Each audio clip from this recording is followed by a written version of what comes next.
Hey, you awake? I asked, poking at my phone screen. No reply. I frowned, scrolling through our messages again. Her last text had been hours ago, busy today. Talk later. Busy. Always busy. But I told myself that was normal, that she was just swamped. Still, the pit in my stomach wouldn't go away.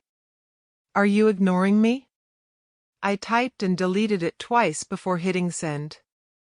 I leaned back, staring at the ceiling, feeling the familiar weight pressing down on me. Work had been brutal, a never-ending loop of deadlines and ungrateful clients. I rubbed my eyes. Everything okay, man? Jake's voice broke through my thoughts. He was slouched on my couch, a mug of coffee in hand, giving me that half-smile that meant he knew I was barely holding it together. Yeah, I said, forcing a grin. Just tired. Jake raised an eyebrow. Tired or worried about her? I didn't answer immediately. Maybe a little of both, I admitted. He nodded knowingly, like he could read my soul without me having to say a word. You're too wrapped up in her, bro, he said softly. You need to take care of yourself too. I know, I whispered, though I didn't believe it. She was more than a girlfriend. She was my anchor, my compass. Without her, I felt like I'd drift endlessly in a storm. Jake laughed, but it was light, teasing. One day, you'll realize you're not half the man you think you are just because of her. You've got to be whole on your own.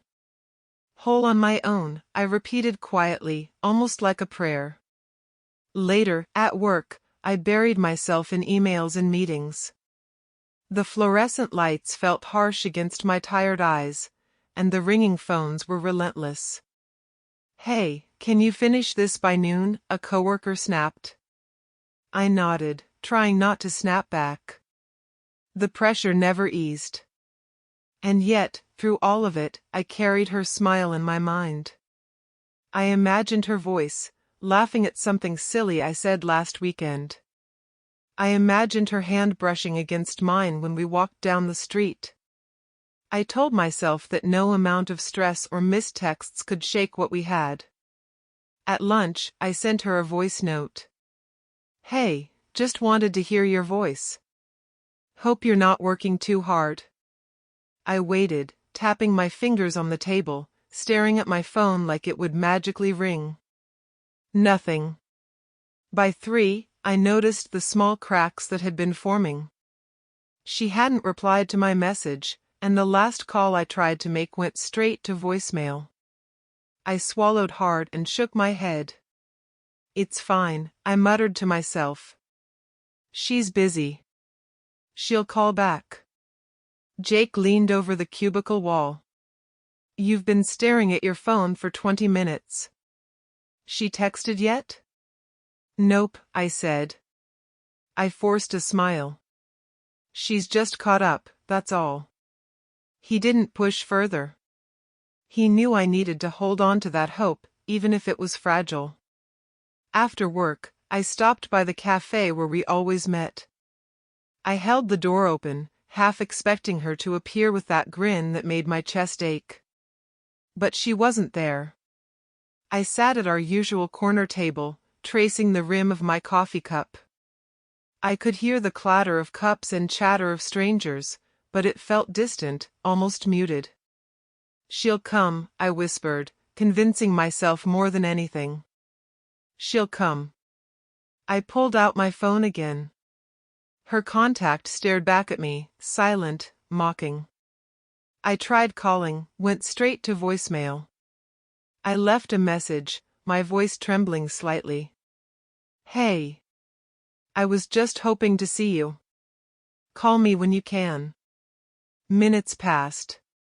An hour. I watched the door. I watched couples laugh and friends meet. I watched the barista hand a drink to a smiling customer. And still, nothing. Jake's voice echoed in my memory. You've got to be whole on your own. I hated that phrase. I wanted it to be true, but my heart wouldn't let go. By evening, I forced myself to go home. My apartment felt emptier than usual, even though I had lived here for years. I sank into the couch and scrolled aimlessly through my phone. Pictures of us flashed before my eyes, laughing at a concert, sharing fries, holding hands in the park. I pressed my thumb against one photo until the screen blurred with my tears. The doorbell rang, startling me. I jumped up. Maybe it's her, I whispered, heart hammering. But when I opened the door, it was only a delivery man with my grocery bag. I sighed, closing the door slowly. Man, you're a wreck, Jake said, appearing from the kitchen. Want to talk about it? I don't know, I admitted. I can't stand feeling like this.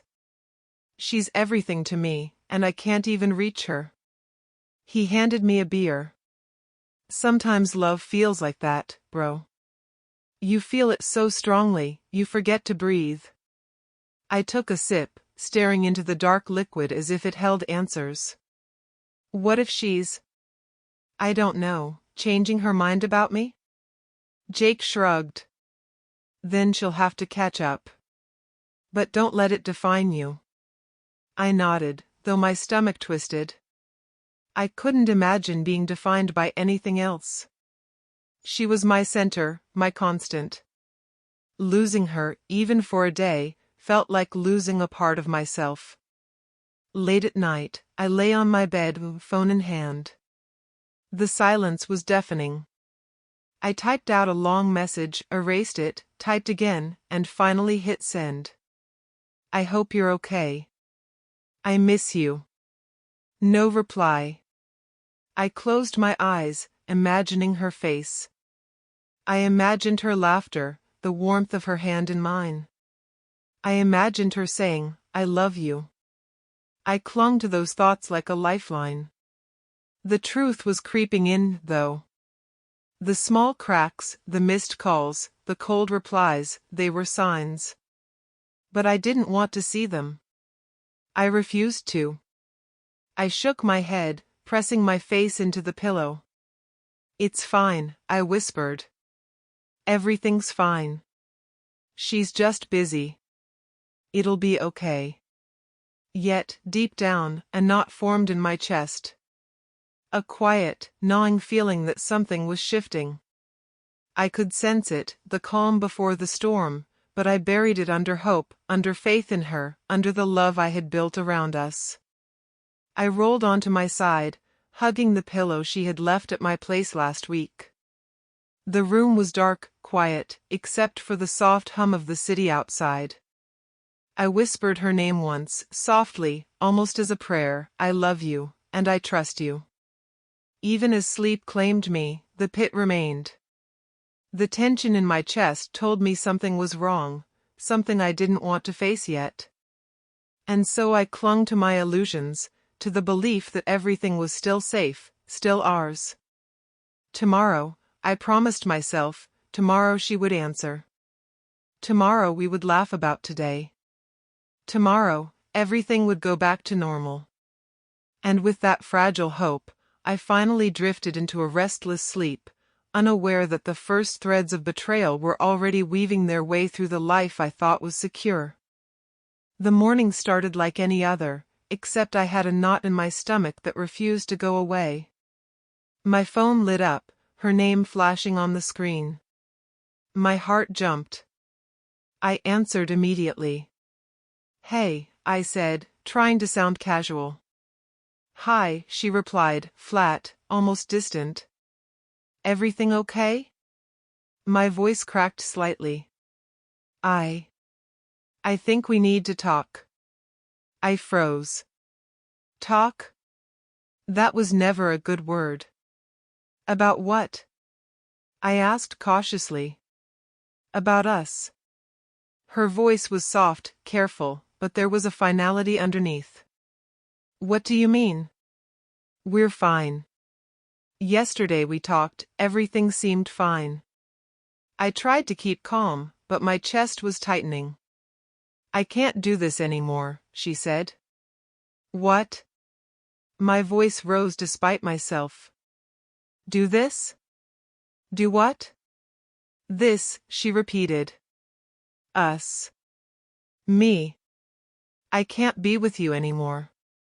The phone felt like it was burning against my ear. I wanted to laugh, or scream, or beg. Why? I asked, barely managing the words. I don't understand. I thought we were happy. I thought. I'm sorry, she interrupted. I can't. I laughed nervously, disbelief cutting through me. You can't? After everything? After we promised each other? I know, she said. And I'm sorry for hurting you. But I have to do this. I sank onto the couch, gripping my phone as if it were my lifeline.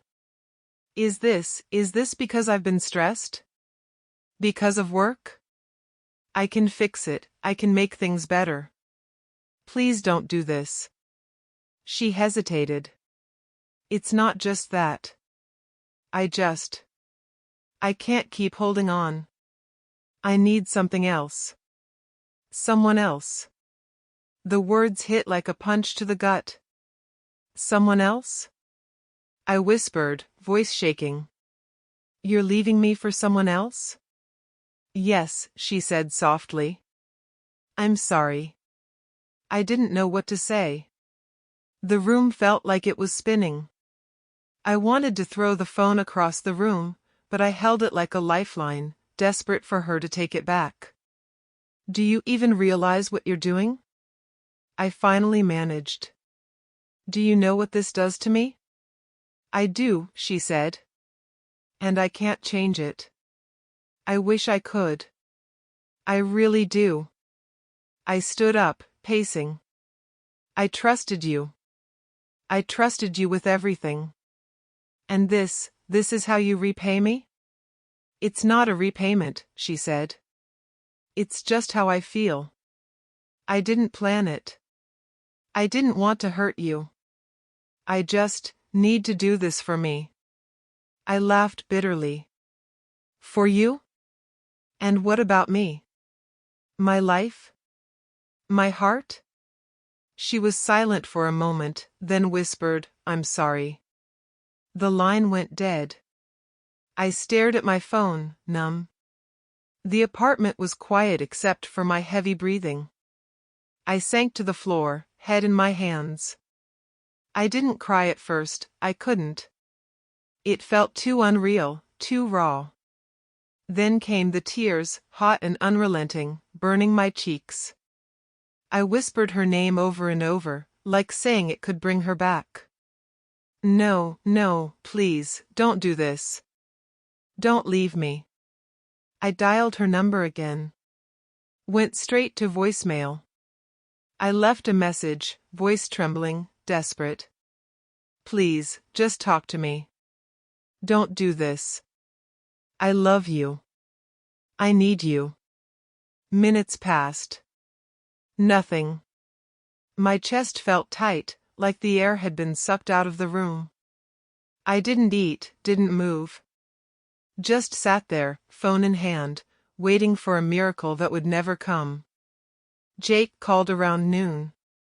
Yo, you still alive? I don't know, I muttered, voice hollow. Talk to me, he said. What happened? I told him everything, my voice breaking with every word. He was silent for a moment. Man, he said finally, I'm so sorry. I can't even imagine.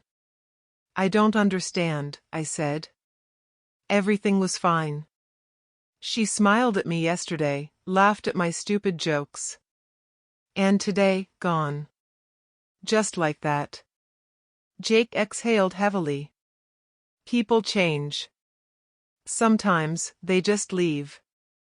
Doesn't make it right, doesn't make it fair. But it happens. I trusted her, I whispered. I gave her everything. My heart, my time, my life, everything. And now? Now you're hurt, he said gently. I know. I get it. But you can't let this destroy you. You've got to hold on. I laughed bitterly, shaking my head. Hold on? How? She's gone. She left me. And it's my fault for trusting her. No, Jake said firmly. It's not your fault. You loved. That's all you did. You can't control her feelings. I buried my face in my hands. The apartment felt suffocating. Every memory, every laugh, every moment replayed in my mind. I saw her face smiling, her hand in mine. And then I saw her leaving, cold and indifferent, and my heart shattered all over again. I remembered our last fight, over something trivial. I can't believe you didn't call me back, she'd said once, frustrated. I had apologized, hugged her, promised it wouldn't happen again. And now, all that didn't matter. The phone rang again. My heart leaped. Could it be her? I snatched it up. Hello? I said, voice trembling. Hey, said a calm, unfamiliar voice. I'm calling about your account. I let out a strangled laugh, tears running freely. Even strangers' voices felt like knives in my chest. By late afternoon, I dragged myself to the kitchen. I opened the fridge, staring at the contents. Didn't touch anything. Hunger had left me, replaced by a hollow ache. Every bite seemed pointless. Every sound of the city outside reminded me that life kept moving while mine had stopped. Jake came over in the evening. You're in no shape to be alone, he said. He didn't ask if I wanted company. He just knew. I slumped onto the couch. She's gone, I whispered. Just gone. And I can't do anything about it. You'll get through this, he said, sitting beside me. You don't know how yet, but you will. And I'll be here. Always.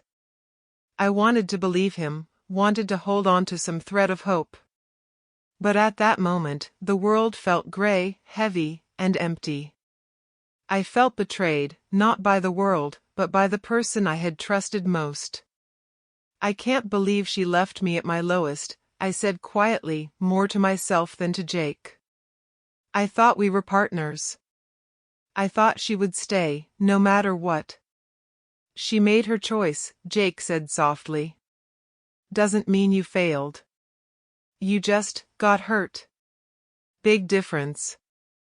I buried my face in the couch cushions, sobbing silently. I didn't want anyone to see me like this. I didn't want anyone to know how weak I felt. The person I trusted most had abandoned me, and it shattered something inside that I wasn't sure could ever heal. Hours passed. I barely moved, barely spoke. Every sound, every shadow, reminded me of her absence. I tried to sleep, but every time my eyes closed, I saw her leaving, smiling at someone else, indifferent to the devastation she had caused. The apartment was silent, except for the hum of the heater and my own ragged breathing. I hadn't eaten in nearly 24 hours. I didn't want to. I didn't care. All I wanted was to disappear. Hey, you still awake? Jake's voice echoed from the hallway. I didn't answer. He appeared in the doorway, leaning against the frame. I'm not gonna leave until you talk to me. I stayed on the couch, arms wrapped around myself. I don't want to talk, I muttered. Then I'll just sit here and listen, he said. I don't care if you cry, scream, or curse the world. Just don't shut me out. I don't know what to do, Jake, I whispered. She's gone. She left me. And it's like someone ripped my heart out and walked away. Jake sat beside me, silent for a moment. Man, that's rough.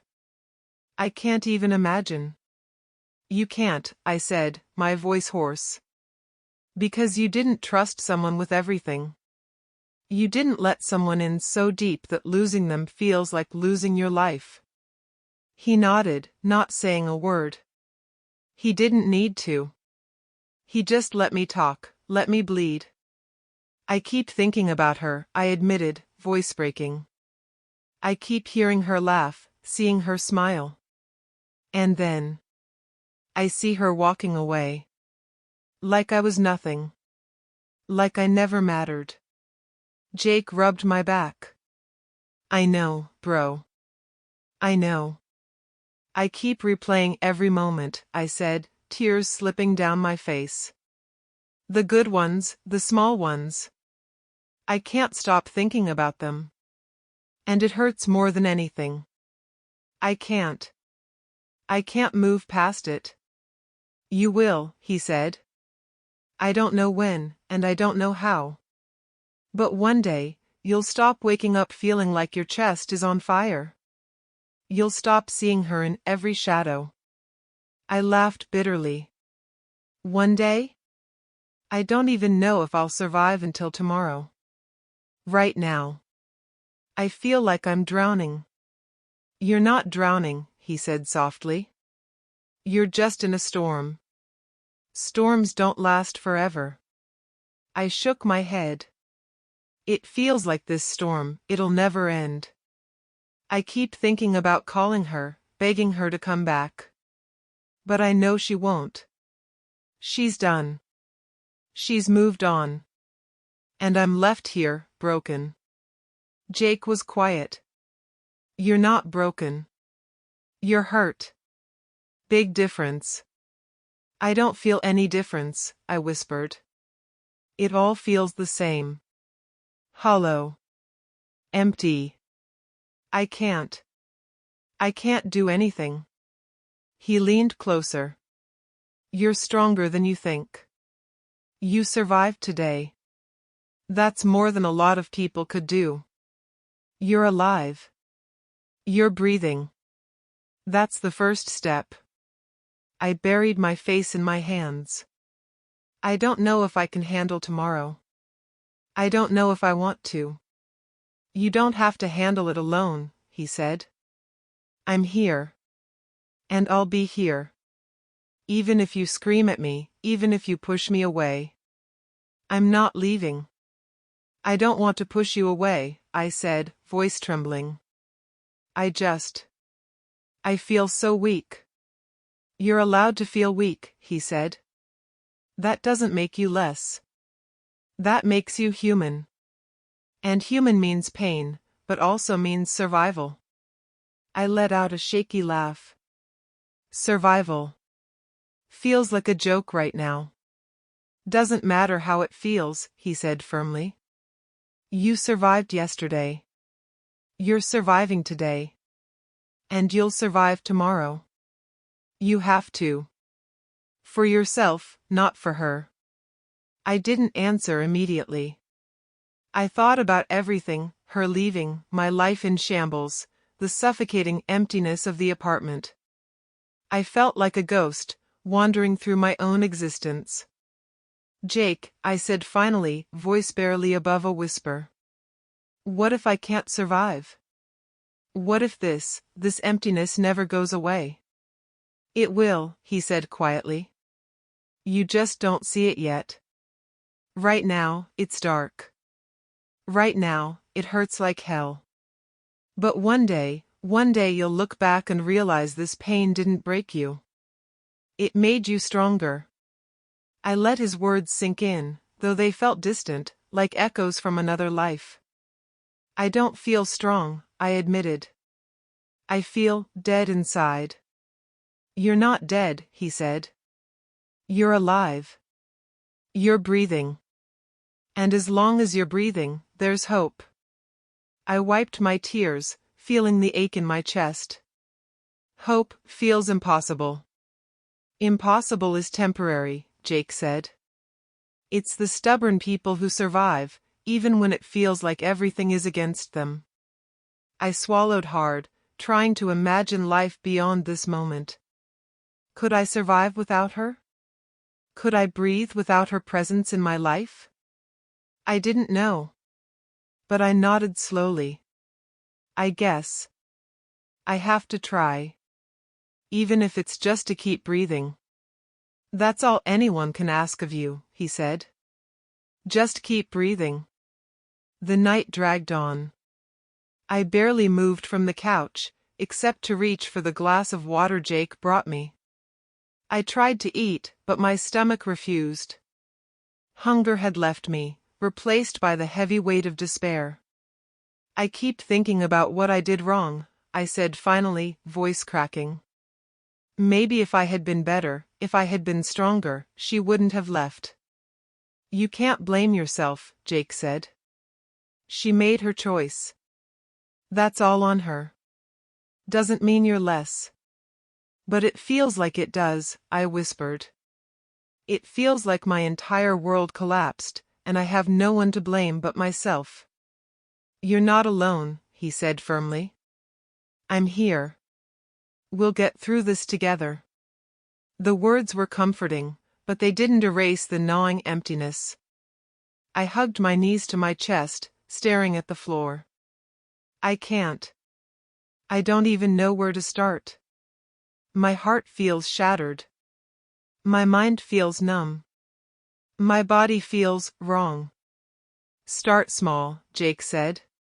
One step at a time. 1 hour at a time, if you have to. 1 minute, even. You don't have to fix everything at once. I nodded silently. I wanted to believe him, wanted to hold on to something solid amidst the chaos in my chest. I closed my eyes, letting his presence anchor me. Hours passed. The city outside quieted. The apartment remained still, filled only with our muffled voices and the steady hum of the heater. I lay back on the couch, letting the exhaustion wash over me. I don't think I've ever felt this alone, I whispered, almost to myself. You're not alone, Jake said softly. Not while I'm here. I feel like a shadow of who I used to be, I admitted. Like I'm fading away. That's how pain works, he said. It strips you down. But it doesn't erase you. It just makes room for the person you're going to become. I swallowed, tasting the bitterness of tears. I don't know if I'll ever be that person, I said quietly. I don't know if I can rise again after this. You will, he said. You might not see it now, but you will. You survived yesterday. You survived today. And that counts for more than you realize. I closed my eyes, letting the words sink in. The heaviness didn't leave, but it shifted slightly. It wasn't hope, at least, not yet, but it was a spark. A tiny, fragile spark that maybe, somehow, I could keep going. The mornings became the hardest. Waking up without her voice, her presence, it was like opening my eyes to a world I no longer belonged in. I dragged myself out of bed, staring into the mirror, and barely recognized the man looking back. You're alive, Jake said, standing in the doorway, coffee in hand. That's step one. I feel dead, I muttered, gripping the sink. Every part of me feels dead.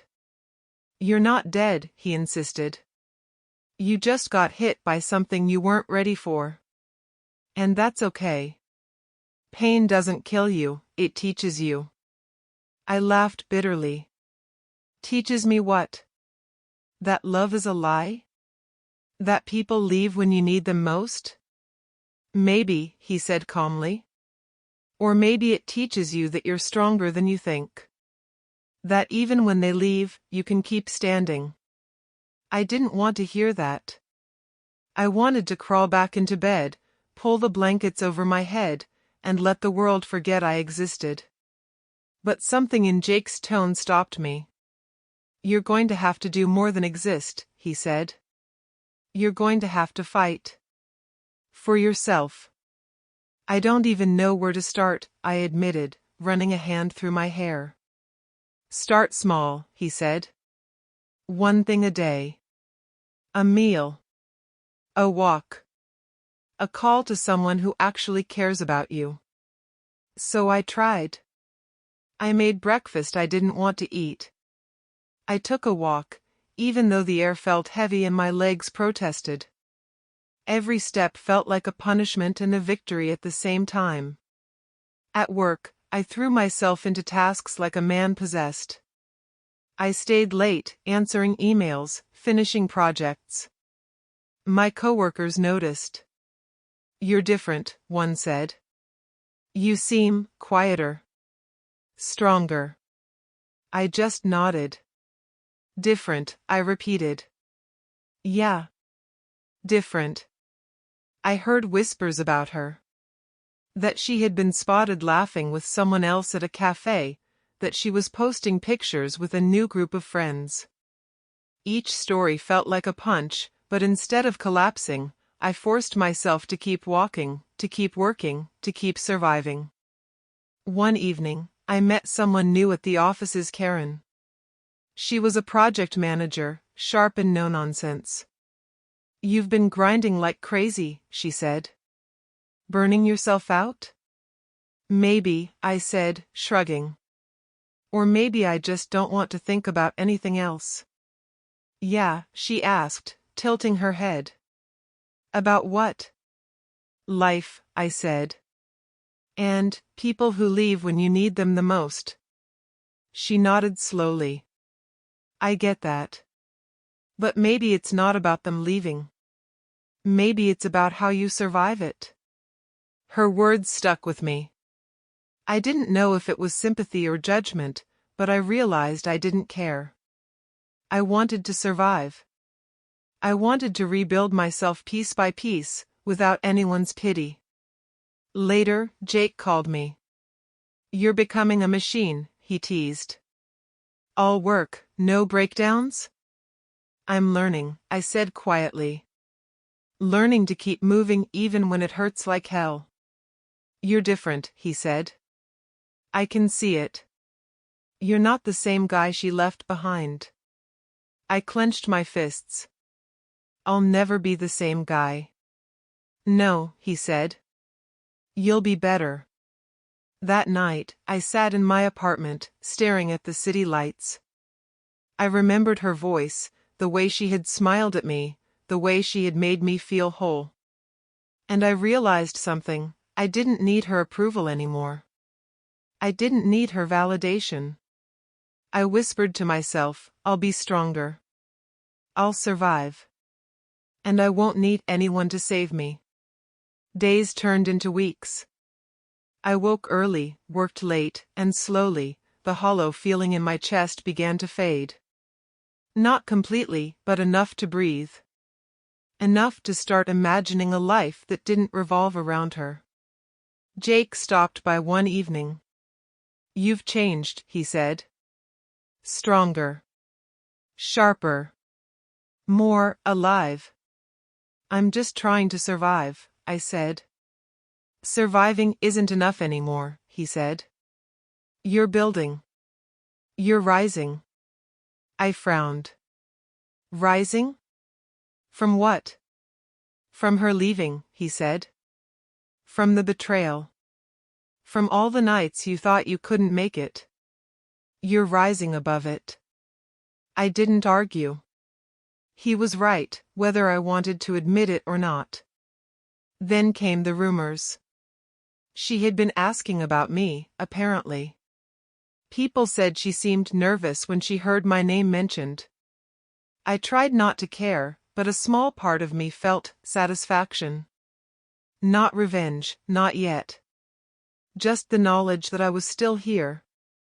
Still standing. Still surviving.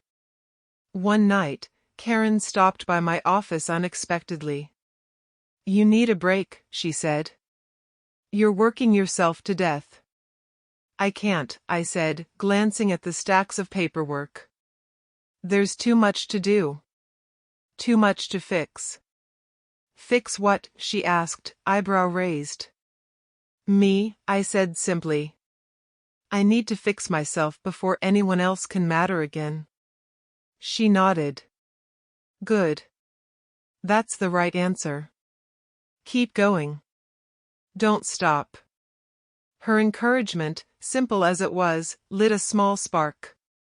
I didn't know how far I could go, but I knew I couldn't go back. Weeks passed, and with each day, I felt the shift inside me.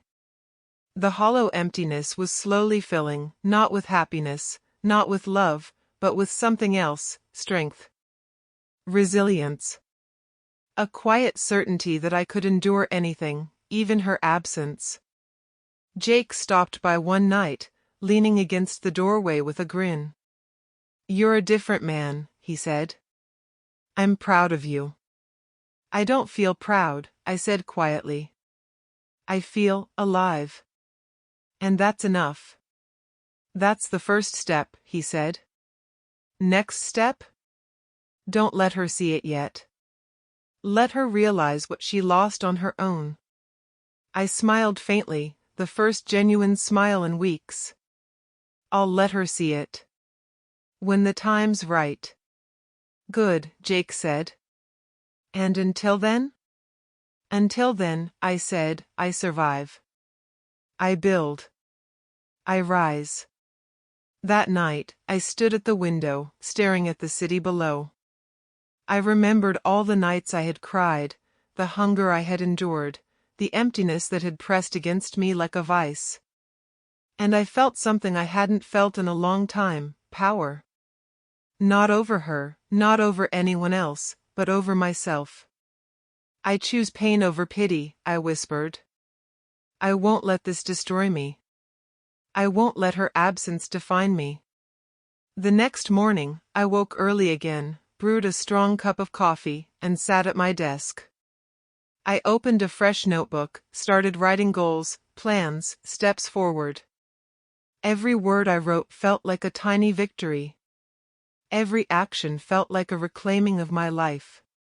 Jake called mid-morning. You're unstoppable, he said. Not yet, I replied. But I'm on my way. By evening, I had finished 3 major projects at work.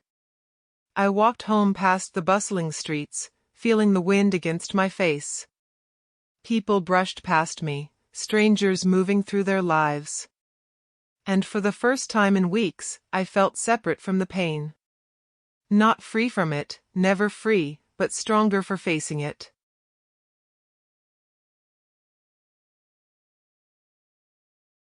Weeks passed, and life had begun to settle into a strange rhythm. I woke up earlier than I used to, made my coffee strong, and sat at my desk planning the day. I still felt the emptiness where she used to be, but it no longer controlled me. You've been moving fast, Jake said one evening when he dropped by my apartment. He leaned against the doorway, arms crossed, eyebrows raised. Are you trying to outrun your feelings? Maybe, I said, pouring a glass of water. Or maybe I'm just building something for myself. Jake smirked. Good. Keep going. Don't look back. I nodded. I'm not looking back. I don't even think about her anymore, not in the same way. He leaned closer, voice quieter. Not in the same way, or not at all? I hesitated. Not at all. Mostly. The pain's still there, but it doesn't own me anymore. He nodded approvingly. Good. That's progress. At work, people began noticing the difference. My projects were cleaner, my presentations sharper. I handled conflicts without the panic that used to grip me. One coworker, Sarah, stopped me after a meeting. You've changed, she said softly. You're calmer. Stronger. I shrugged. Just trying to survive, I said, forcing a smile. And maybe thrive. I see that, she said. It suits you. I didn't reply immediately. It did feel different, this quiet recognition from others. No one knew the full story, but I didn't need them to. I just needed to know that I could exist, even shine, without her. Then came the whispers. Little mentions that she'd asked about me. Small inquiries from mutual friends, her name popping up in conversations as if she was testing the waters. My stomach twisted, but I ignored them. I didn't chase her. I wasn't going back. One evening, Karen stopped by my office unexpectedly. I heard she's asking about you, she said, voice careful. I froze, gripping the edge of my desk. Really? She nodded. She seemed surprised when she heard you were doing well. People are talking. She's asking questions. I let out a slow breath.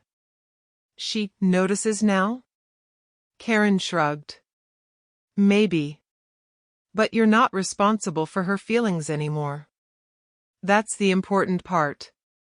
I know, I said, but a small part of me felt a thrill. Not revenge. Not satisfaction. Just power. The power of my own life, my own survival. That night, I met Jake at our usual spot. You've become someone else, he said, shaking his head. Someone she can't ignore. I didn't do it for her, I said firmly. I did it for me. But, yeah, she'll notice eventually. Eventually, he asked, grinning. She's probably noticing now. Bet she regrets leaving you at your lowest. I shook my head, smiling faintly. Doesn't matter. I didn't do this for her. I did it for me. If she regrets it, that's her problem. Jake nodded, his eyes serious. Good. That's the right attitude. Never forget why you're doing this. Why I'm doing this, I repeated quietly. To survive. To build. To rise above it all. The next morning, I walked into work with a calm I hadn't felt in months. My team greeted me with smiles, and even my boss gave a nod of approval. I felt the weight of her absence in a new way, not crushing me, but giving me room to grow. During lunch, a coworker mentioned a new project opportunity. I think you'd be perfect for it, she said. I paused, considering. I'll take it, I said. I want the challenge. You've changed, she said, watching me. You're not the same person anymore. I smiled faintly. I'm better. I'm just stronger now. By the end of the week, I had received recognition for my work. Not the kind she had ever given me, not the validation I had sought from her, but from people who mattered now. It felt real. Tangible. Mine. Then came the message I didn't expect. A mutual friend texted me, she asked about you today. Seemed upset. I stared at the screen. My chest tightened, but not in pain. In power. The absence I had endured had created distance, and distance had given me clarity. I wasn't weak anymore. I wasn't desperate. I was surviving, building, and thriving. Jake called immediately after I showed him. She's noticing, huh, he said, a sly grin in his voice. I nodded. Yeah. But I'm not going to let it affect me. I won't chase her. I won't go back. I just let her see what she lost. Exactly, he said. Silent karma, man. Let her watch you rise while she realizes what she threw away. I smiled faintly. Silent karma, I repeated. It felt good to say it out loud. It wasn't anger, not really. It was validation of my own resilience. The days blurred together, each one another step forward. I pushed myself harder, worked later, stayed longer, and refused to look at the cracks in my chest. Every email answered, every project completed, every late-night call with Jake felt like building bricks in the wall I was erecting around myself, stronger than before, impenetrable, unbreakable. One evening, a friend mentioned seeing her at a cafe. She looked uncomfortable, they said. Like she didn't expect to hear about your success. I didn't react immediately. I felt a small flicker of satisfaction, yes, but it was subdued. I reminded myself, this wasn't about revenge. It was about proving, first to myself, that I could rise above. That night, Jake and I talked long after work. You've become untouchable, he said. She can't manipulate you anymore. She can't hurt you. And she knows it. I hope she knows it, I said quietly. Not because I want her to suffer, but because I need her to understand that I don't need her. Jake nodded. Exactly. That's power. Not anger. Not revenge. Pure, unshakable power. I leaned back, feeling the exhaustion of the week pressing against me, but also a strange satisfaction. I wasn't healed yet. I wasn't fully free from the pain. But I was different. Stronger. Building a life that didn't depend on her presence. The next morning, I walked through the city streets with my head held high. People glanced at me, strangers noticing the shift in my demeanor. Confidence, quiet but unmistakable. I smiled faintly, letting the energy carry me forward. At work, I found myself laughing with colleagues again, joking with ease. The emptiness that had haunted me was no longer a cage, it was a foundation. A space to grow. Late that evening, I returned to my apartment and found a message waiting. A brief text, I saw your post, you've changed. I didn't reply. I didn't need to. I sat back, watching the city lights, and whispered to myself, yes. I've changed. I've risen. I've survived. It was late when my phone buzzed. I didn't recognize the number at first. Then I saw the name flashing on the screen, her. My heart stopped, then raced. I swallowed hard, unsure if I wanted to answer. Do I answer it, or do I ignore it? I whispered to myself. Jake's voice came from the kitchen, where he was sipping coffee. Answer it, he said. Let's hear what she has to say. I took a deep breath and pressed the screen. Hello? My voice was steady, though my chest was hammering. Hi, she said, voice quiet, hesitant. I wanted to talk. I didn't respond immediately. I let the silence stretch. Talk? I finally asked. After all this time? Yes, she whispered. I know I hurt you. And I wanted to explain. Maybe apologize. Explain what? I interrupted, voice calm but cold. That you left me at my lowest? That you didn't care about what I felt? That you moved on while I was still breaking? I didn't know how to handle it, she admitted. I was confused. I didn't know what I wanted. I thought leaving was the only way. I let out a bitter laugh. The only way? You think abandoning me, ignoring me, pretending I didn't exist, that was the only way? I know it was wrong, she said softly. I know it hurt you. And I'm sorry. I never wanted to hurt you, truly. Sorry, I repeated, the word tasting bitter. Do you even know what that means? Do you know how it felt to wake up every day with the weight of your absence pressing on me? To survive when I thought I couldn't? I do now, she whispered. Seeing that you're thriving without me, it made me realize what I lost.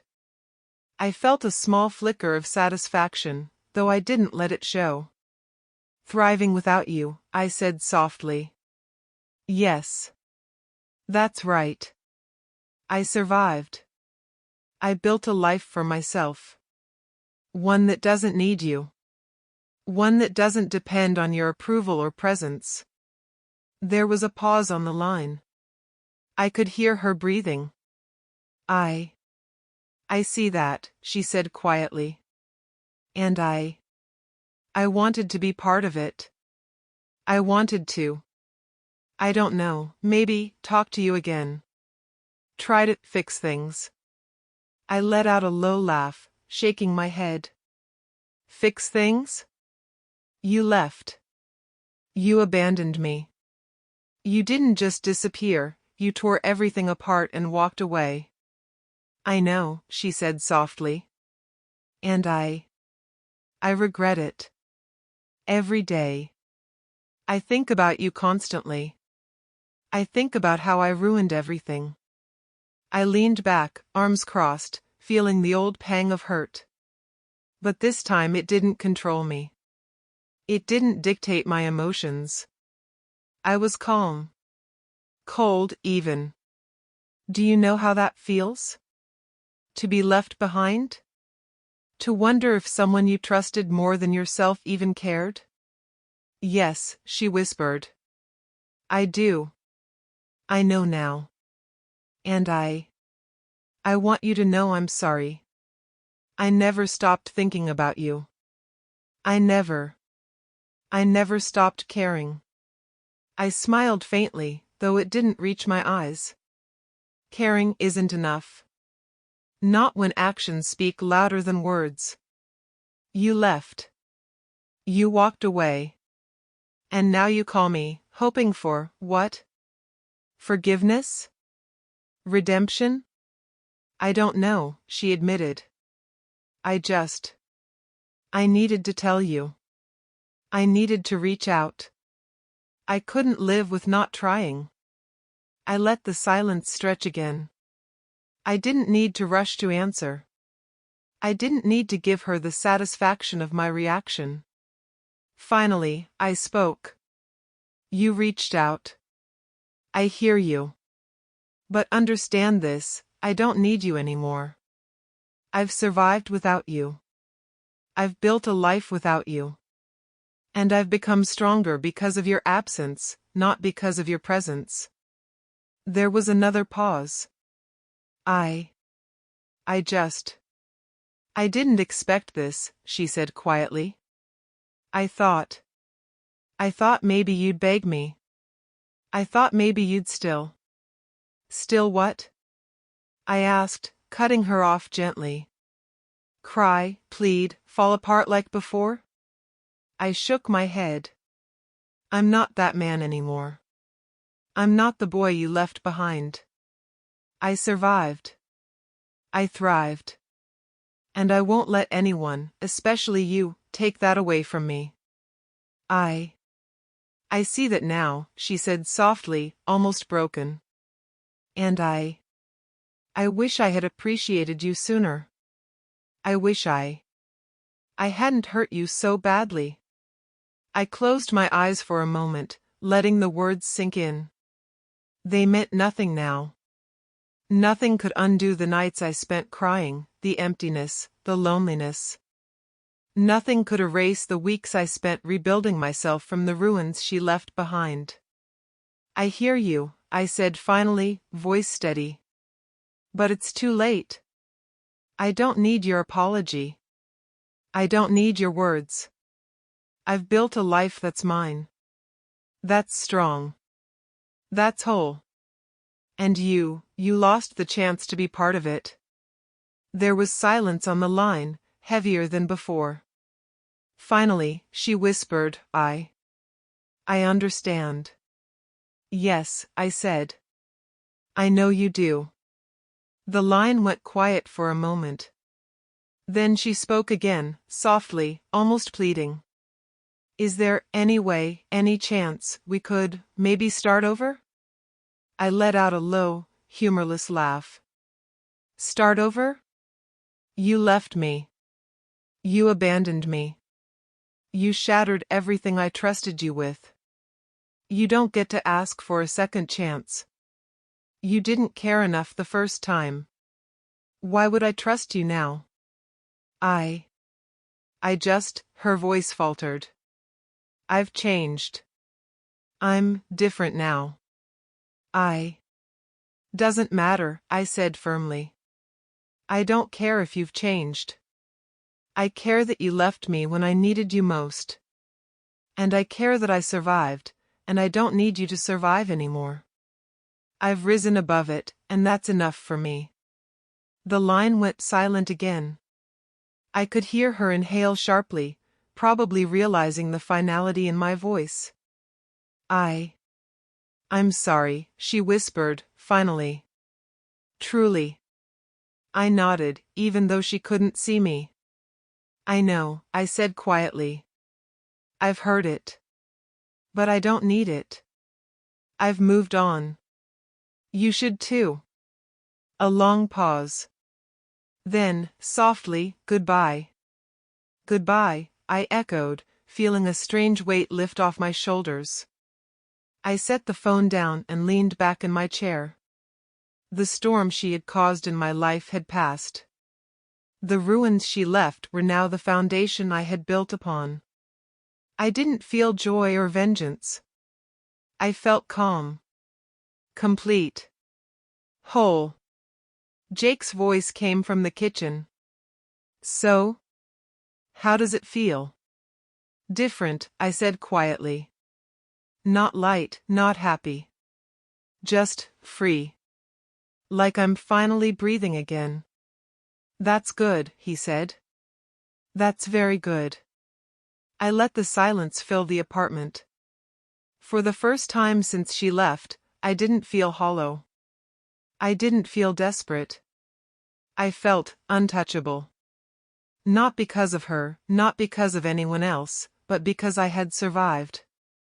I had built myself. It had been months since she left, and life had settled into a rhythm I had never imagined I could achieve. Work was thriving, my apartment finally felt like home, and Jake never left my side to remind me I was surviving, not just existing. I was in the middle of a meeting when I heard her name whispered by a colleague. I froze, instinctively, heart hammering. She asked about you again, the coworker said quietly. I raised an eyebrow. And she wants to meet you. She wants to see how you're doing. I swallowed, chest tightening, but I kept my voice calm. I'm fine, I said. Tell her I'm fine. Are you sure? The coworker asked, concern in their eyes. Positive, I replied firmly. Still, I felt the flicker of something I hadn't felt in a long time, anticipation. Not fear, not longing. Just curiosity. She wanted to see me. After everything.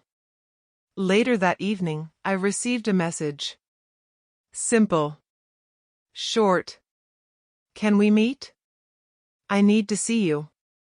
I stared at it, phone in hand, heartbeat loud in my ears. I didn't reply immediately. I didn't panic. I didn't beg. I let it sit. Jake appeared behind me, leaning casually against the doorway. Looks like the past caught up, he said. I suppose, I said quietly. She wants to see me. Are you going? He asked, eyebrows raised. I shook my head. No. Not yet. I don't need to see her to prove anything. She'll see me soon enough. In time, she'll realize I'm unstoppable. Jake grinned. Exactly. Let her come to you. Let her see that what she left didn't break you, it built you. I nodded, a small smile tugging at my lips. That night, I didn't respond to her message.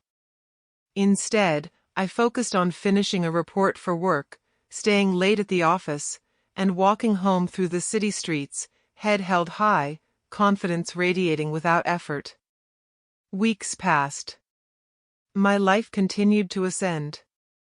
I received promotions, recognition, and genuine admiration from colleagues. Every achievement, every step forward, reinforced the truth: I was thriving without her. Then, the moment came. I was attending a networking event for work, dressed sharply, conversations flowing easily. I noticed her in the crowd immediately. She froze when she saw me, lips parted slightly, eyes wide. She didn't approach at first. She couldn't. She was stunned.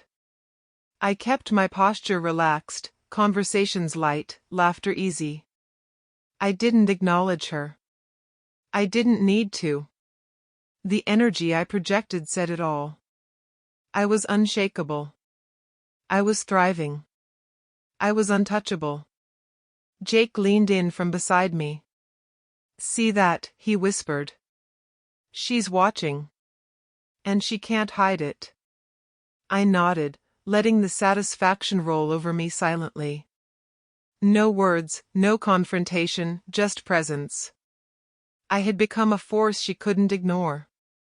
She approached me cautiously, finally, when a pause in the crowd gave her the chance.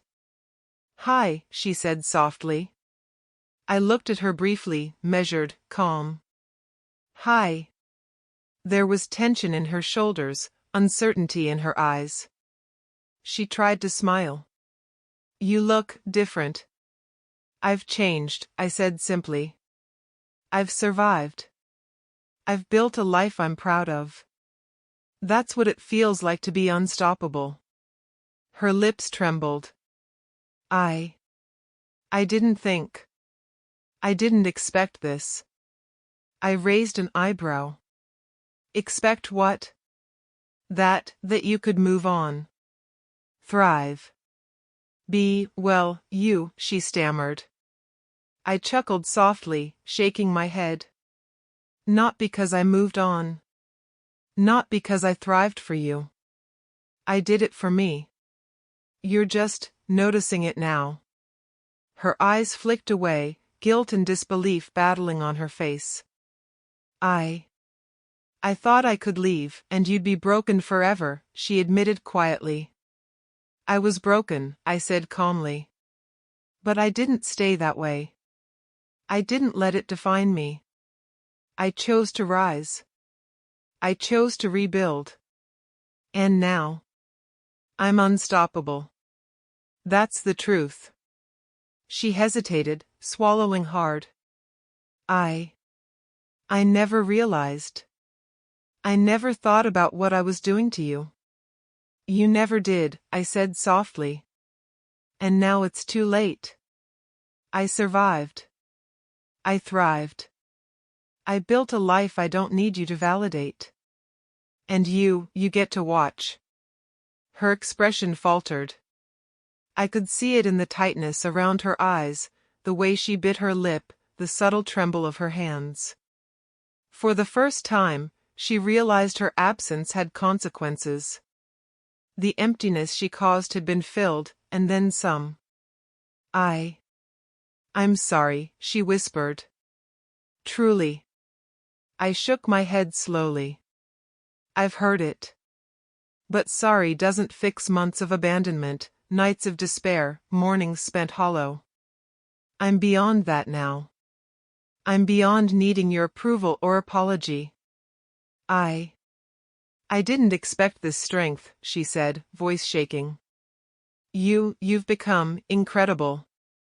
"Thank you," I said calmly, letting the acknowledgement sit without pride. "But you don't get credit for it. I built this without you. You only get to watch." She looked down, unable to meet my eyes.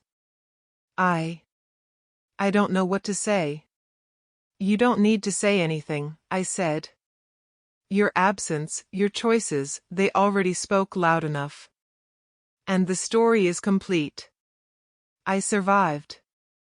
I thrived. I rose above it all." There was a long pause, filled only with the soft hum of conversation around us. I could see her mind racing, the realization hitting her slowly. The person she abandoned had become unshakable, untouchable, unstoppable. I wish, she began, then faltered. I can't undo it. I see that now. You can't, I said softly. And that's the point.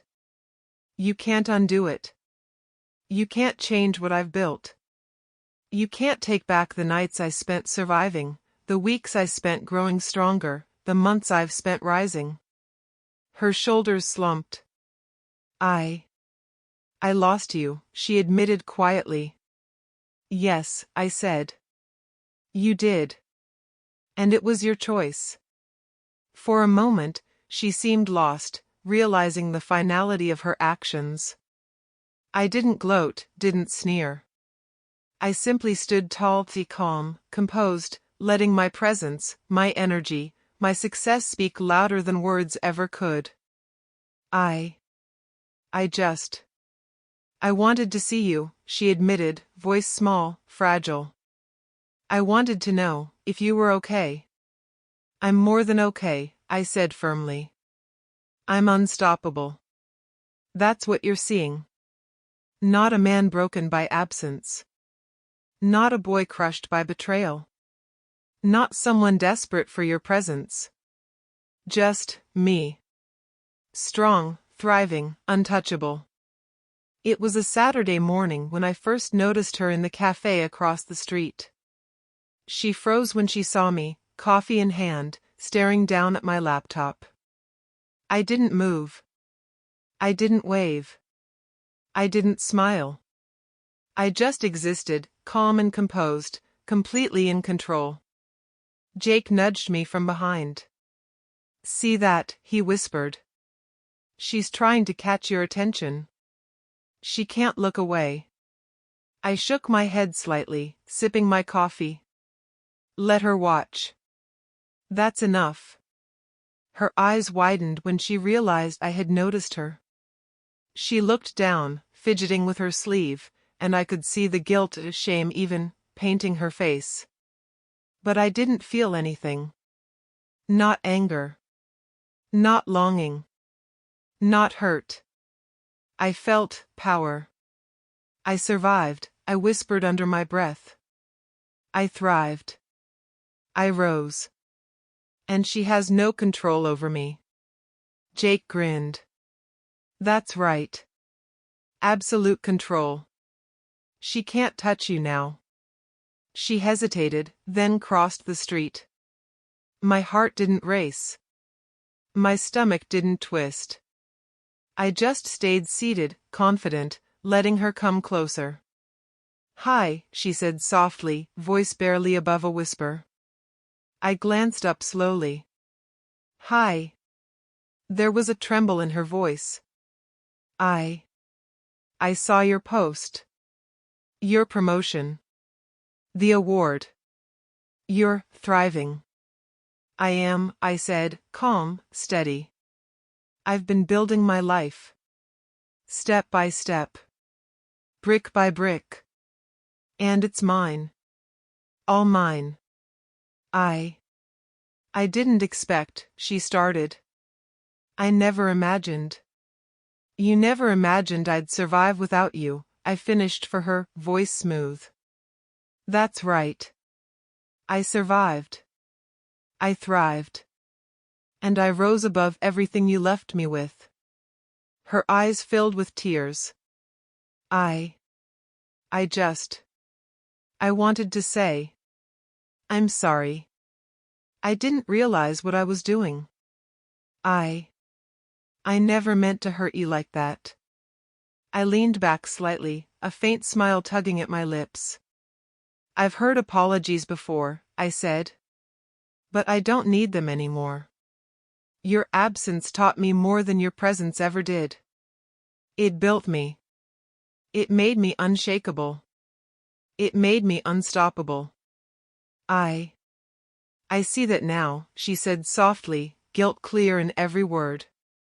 And I I wish I had appreciated you sooner. I lost something precious. Yes, I said quietly, voice steady. You did. And you have to live with that now. I won't undo it. I won't soften it. I won't give you another chance to break me. She looked down, ashamed. I don't know what to say. You don't need to say anything, I said. Actions speak louder than words, and my actions have spoken. I've survived, I've thrived, and I've risen above it all. That's the proof you need. Her lips trembled. I never thought that you'd become this. Strong. Calm. Unshakable. I became this for me, I said firmly. Not for you.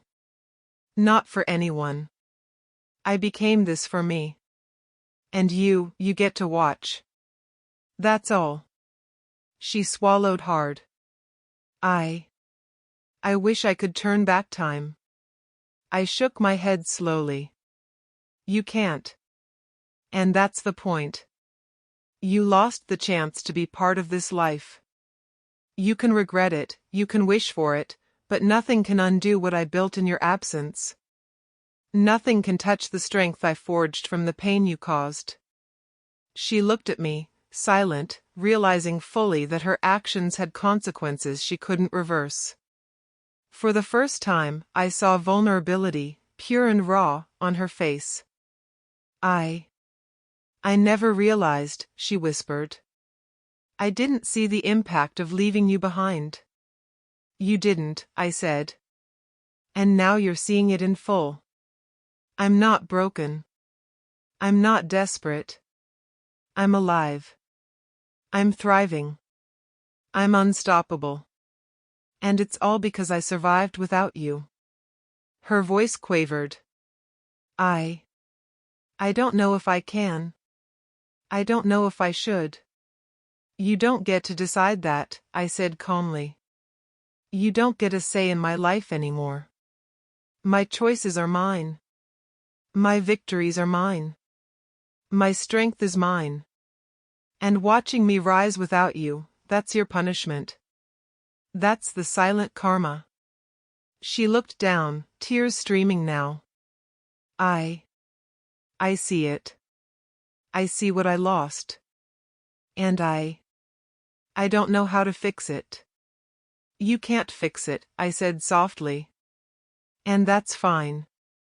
That's the consequence of your choices. I survived. I thrived. I rose. And now I stand before you, untouchable. Unbreakable. Unstoppable. Her hands trembled, fidgeting with her coffee cup. She opened her mouth, then closed it. Words failed her.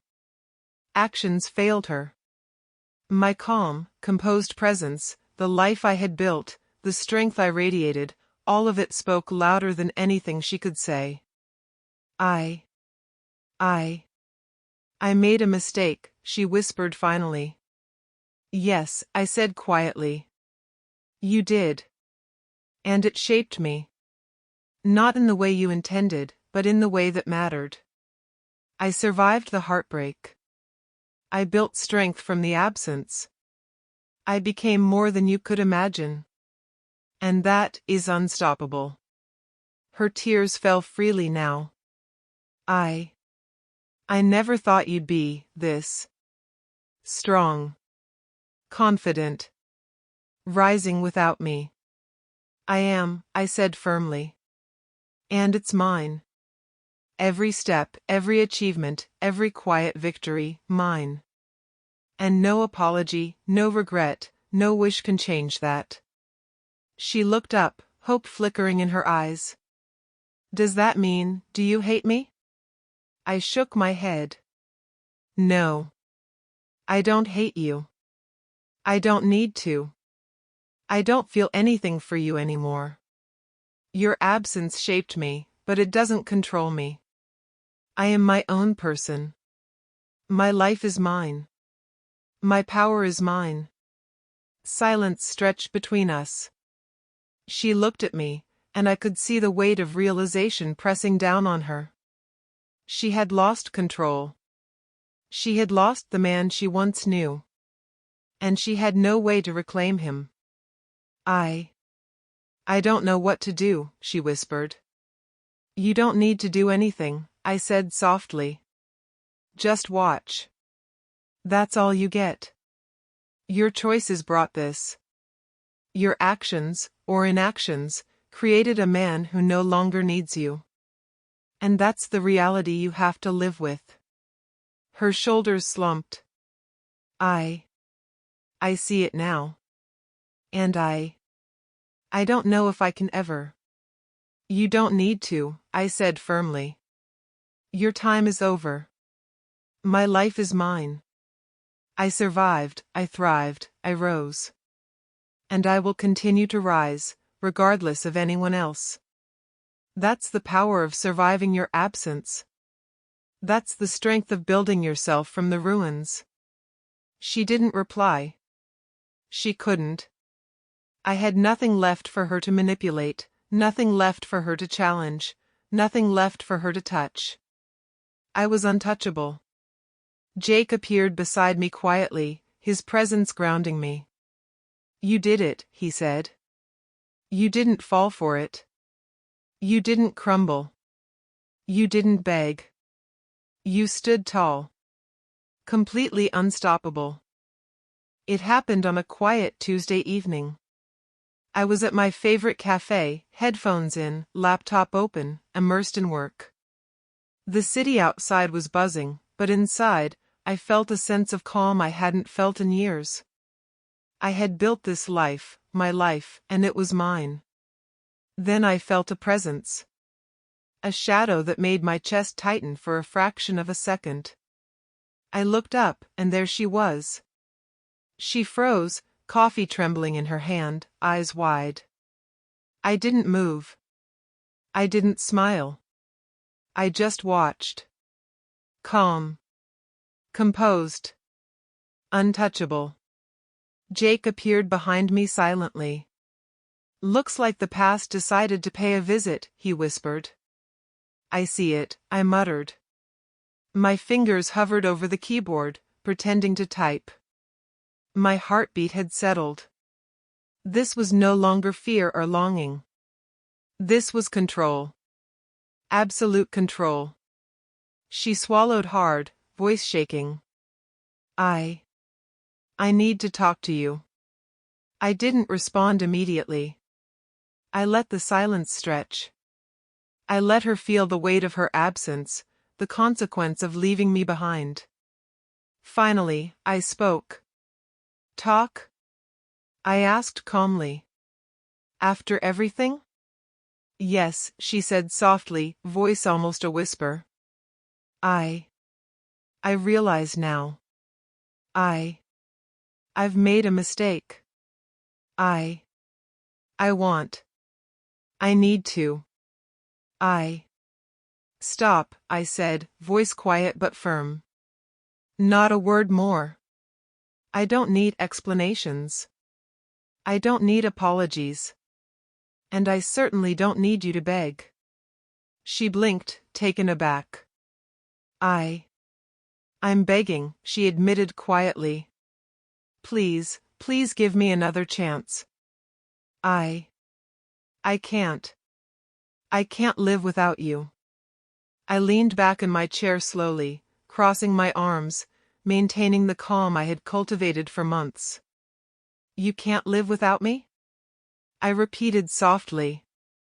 You left me when I was broken. You abandoned me. And now you come begging? Yes, she whispered, tears in her eyes. I was wrong. I didn't realize. I didn't understand. I want to fix it. I need you back. I smiled faintly, not a smile of joy, but of quiet power. Fix it? You don't get to fix it. You don't get to erase the months I spent surviving your absence. You don't get to reclaim the man I've become. You get to watch. Her hands shook, fingers gripping the edge of the table. I see it. I see what I've done. I lost you. Please. I can't. You lost me, I said calmly. Yes. And you need to accept that. I've survived. I've thrived. I've built a life you'll never be part of. And you realize it now, but it's too late. She leaned forward, desperation in her eyes. Please, just let me explain. Let me show you I've changed. I can be better. I can. Stop, I said firmly, holding up a hand. You can't show me anything. Your absence, your choices, your betrayal, they built the man I am today. I am not the boy you left behind. I am stronger, smarter, unshakable. And no explanation, no tears, no promises can take that away from me. Her lips trembled, voice breaking. I never thought that you'd become this. Strong. Calm. Thriving. Unstoppable. I didn't become this for you, I said softly. I became this for me. I survived the pain you caused. I built strength from the void you left. And I rose above it. That's why I'm here, and you're just realizing what you lost. She took a shaky breath. I see it now. And I don't know if I can live with knowing I left the man I love behind, thriving without me. Then live with it, I said quietly. That's your reality. Silent karma. Watching me rise while you regret your choices.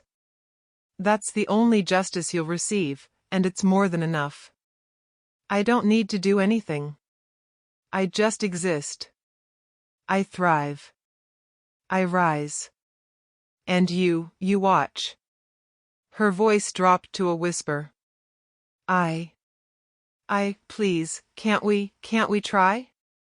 No, I said firmly. You don't get to try. You don't get a chance. You don't get to undo the months of absence, the nights of despair, the mornings of rebuilding. I survived. I thrived. I rose. And that's enough. She shook her head slowly, tears running freely now. I don't understand how you're so untouchable. How you're not hurting. How you don't need me anymore. I leaned back, letting my calm wash over her. Because I don't. I learned to survive without you.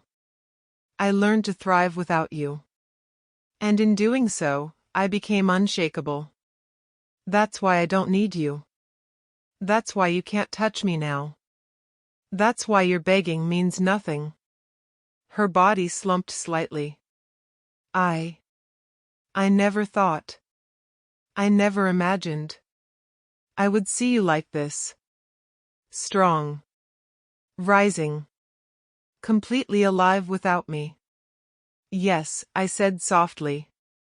And it's the truth. You can watch, you can regret, you can wish, but nothing can change it. I am alive. I am thriving. I am unstoppable. And your absence made it possible. She whispered, voice barely audible, I wish I could undo it. I wish I hadn't left you. You can't, I said quietly. And that's the point. You lost the chance. You created the man you see before you by abandoning the boy I once was. That's the consequence. Silent. Permanent. Undeniable. Her hands shook violently now. I'm begging. Please. I want you back. I can't live. I can't. I can't without you. I shook my head slowly, voice calm but firm. You can't beg your way back into my life. You can't erase the strength I've forged from your absence. You can't touch the man I've become. You watch. That's all you get. Her lips trembled. I see it. I understand. I lost you. I can't take it back. Please. I held her gaze, my calm absolute. No. You can't. You lost me. And your regret is your punishment.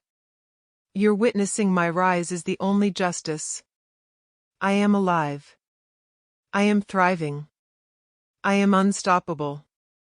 You are powerless to change it. Tears streamed freely down her cheeks. She could beg, plead, cry, but none of it would reach me. None of it could touch the life I had rebuilt, the strength I had forged, the man I had become.